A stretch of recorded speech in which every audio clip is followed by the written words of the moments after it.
Değerli izləyicilər, videonu bəyənib kanala abunə olun ki, hər kəs son xəbərlərdən anında məlumatlansın. Dünən Ağdaş rayonu ərazisində baş verən dəhşətli qəza ilə bağlı bəzi təfərrüatlar məlum olub.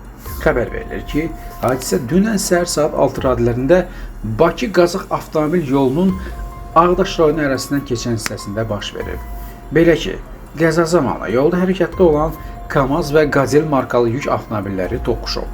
Qəza nəticəsində Qazelin sürücüsü Neftçala rayonunun Qaramanlı kənd sakini Eldar Fərhadoğlu Tağıyev və sərnişini Salyan şəhər sakini 38 yaşlı Rauf Salihoğlu Hacıyev aldıqları xəsarətlərdən hadisə yerində ölüblər.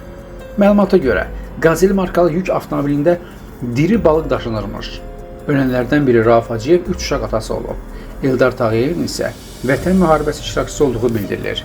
Faktla bağlı araşdırmalar davam etdirilir. Allah rəhmət eləsin, əzizlərinə, yaxınlarına səbir diləyirik.